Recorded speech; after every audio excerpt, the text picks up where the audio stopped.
described as what you are willing to accept in a relationship. These boundaries represent your values, expectations, and limitations. Being open in interaction with others does not mean giving people unlimited access to your time, thoughts, and feelings. One of the vital foundations of any strong relationship is healthy boundaries. Not only is it important to establish boundaries, but also to maintain them. Respect for boundaries is important and shows care for your own and others' goals, values, and emotions. We can identify 4 types of boundaries in our interpersonal relationships. Each type addresses a specific aspect of the relationship and helps us maintain healthy, respectful, and fulfilling connections. These 4 types of boundaries are emotional boundaries. These are about protecting our feelings and mental well-being. It is knowing when to share something and when to keep things to yourself. Physical boundaries is all about your personal space and comfort level with touch and intimacy. Time boundaries are like a clock that helps us balance our relationships with our other commitments and interests, ensuring that we have enough time for work, ourselves, and other important social interactions. Communication boundaries, those boundaries that shows us about how, when, and what we communicate with others, and how they communicate with us. Setting boundaries at work means establishing healthy interpersonal practices for yourself. These boundaries can often help you stay productive and happy at work. If we struggle with establishing limits and communicating our needs at work, it is important to understand how to set boundaries. Let us look at methods to set boundaries at work. First, set priorities. Boundaries are easier set if we know what our priorities are. This refers to both our personal and professional priorities, as well as the priority of the company we work for. For example, if completing a specific project on time is important, we need to keep that in mind when setting our priorities. Understanding our priorities helps us to decide which boundaries to set and which aspects we are willing to compromise on. One might be willing to spend an extra hour at work during the week, but not work on Saturdays, as that is the day on which your child is participating in sport. Delegate tasks when appropriate, and maybe with the permission of your supervisor. It might be possible to ask a colleague to assist or take over a specific task. This might help you focus on specific tasks and still have operations run smoothly. Delegation often can help you manage a responsible workload while still maintaining productive work practices. Understand your workload. We need to understand the the tasks that compromise our workload, as well as how many daily duties we can reasonably handle. This will allow us to better set boundaries regarding our job tasks and ensure us being productive throughout the workday. Take time off. In South Africa, by law, we are supposed to take a minimum number of paid days off work. There is a very good reason for this. Taking breaks from work enables us to relax and rest, as well as spending time on our personal lives. Even if you do not have official leave days, you need to plan to take these breaks away from work. Added to that, if you are ill, stay at home. Recuperate. Going to work whilst ill is to nobody's benefit. Communicate often. Expressing our ideas and thoughts to others help us to set clear boundaries. It also helps others to understand why we need them. Furthermore, communication often addresses the issues that cause the need for boundaries in the first place. This might help in establishing a healthier work environment. Ask for advice. When facing a problem at work, we can consider asking a leader or colleague for help. They might have encountered a similar problem and will be able to give advice. Other professionals also may be able to help us set boundaries and recommend practices for us to adopt to maintain a better life-work balance. Set limits. As soon as we have an idea of our workload, work hours, and priorities, we can start to set limits for ourselves and others. We can, for example, decide not to take work home, or if possible, complete some tasks from home in order to save time commuting. It is also helpful to limit the number of hours you work per week. For the most full-time positions, this may mean working 40 to 45 hours per week. Establish a clear schedule. Often it is useful to determine a clear working schedule and to share this with co-workers. One might have to discuss working hours with a team leader or supervisor to ensure meeting company and personal career goals. It can, for example, mean that emails are only read during working hours and not when one is on vacation or spending evenings with family. This reminds others of our availability. Recognize your emotions. We cannot set boundaries if we do not recognize our emotions and know what causes them. It might be necessary to work through a personal issue to resolve a work problem, while another situation might necessitate a professional boundary. Be honest. When setting boundaries, we need to be honest with others about our intentions and reasoning. This can help co-workers and supervisors to understand our boundaries better and help us maintain them. Respect others.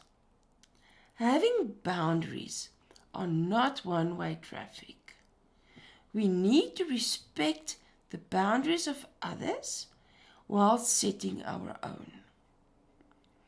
Discover your co-workers' boundaries. Ask the appropriate questions and try to recognize their work patterns. This will create a work environment in which everybody will feel safe and productive. Establish boundaries at home. Be sure to establish and follow your boundaries at home just as you would at work. This may mean leaving all work-related tools at your office and only completing professional tasks at work. Another example of establishing boundaries at home may be not checking your emails on weekends. If you work from home, this can be challenging. So consider dedicating one space in your home to working. It also helps to be mindful of your working hours, as it can be easier to working longer than necessary when working from home. Practice saying no. It is important to understand how to say no politely in work situations, as it allows you to maintain boundaries.